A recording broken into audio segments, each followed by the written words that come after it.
Hey there, Sonia here again. Got a word for y'all. Hopefully, this blesses someone today. How many people know on here that we don't just get their aesthetics, we get their attachments? Sonia, what do you mean? How many people know that when you get into a relationship, a friendship, or take on any assignment, once you open the door to that thing, you don't just get what comes through the door, you get what comes through the door behind them as well. Let me give you Bible chapter and verse here. In the book of Jonah, we see where Jonah has been given an assignment by God to go to the people of Nineveh to deliver a message. However, Jonah, deciding to be disobedient, decided to go his own way.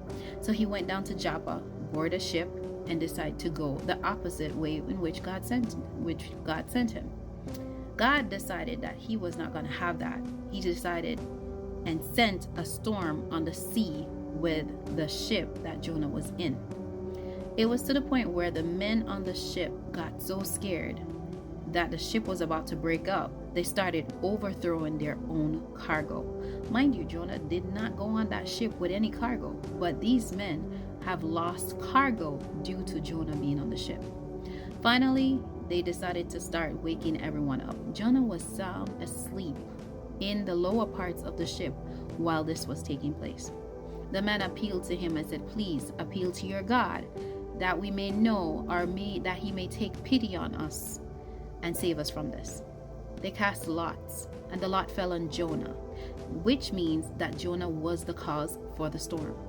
The men asked him, "What is this? What is happening? What have you done to the point where your God is so angry with us that he's about to break the ship up?"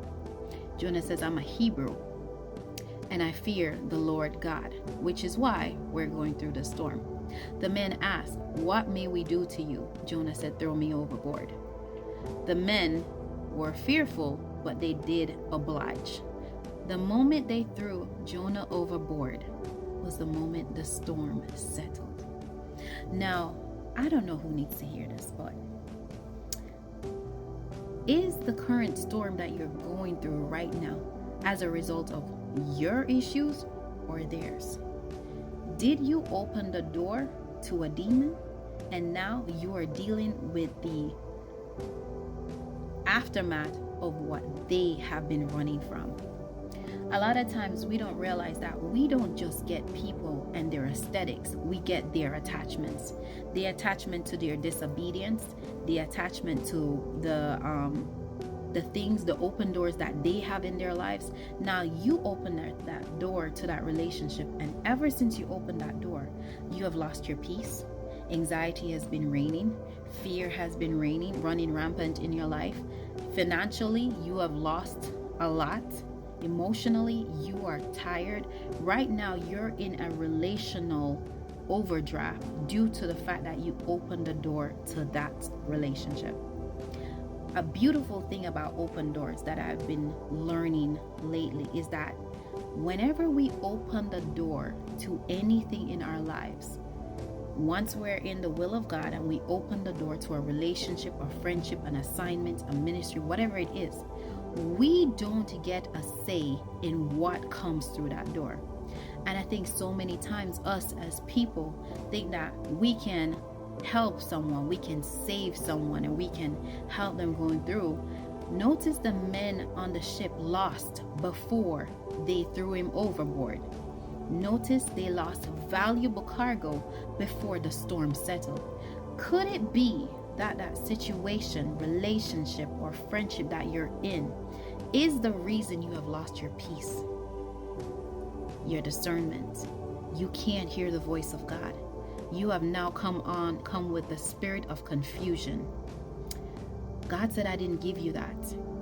He said, "I did not give you a spirit of fear, but power and love and a sound mind." Who gave you that?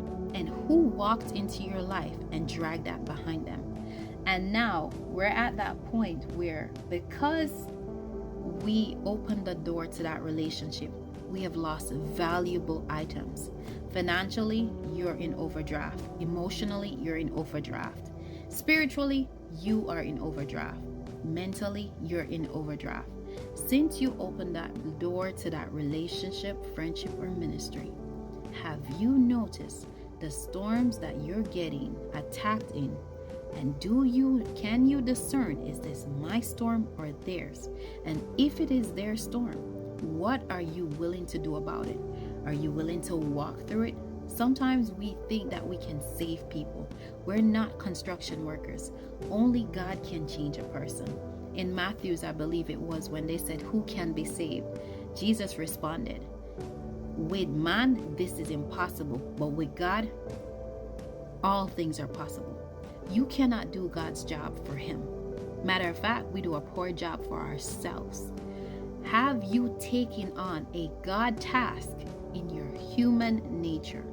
And if that is the case, are you willing to continue to lose as a result of you being stubborn, disobedient, of letting go of that person, and now you have to endure their storms? People don't just come with aesthetics, they come with attachment. I hope this word gets to someone today and gives you some clarity onto perhaps why you have been going through that relational storm ever since you opened that door to that relationship.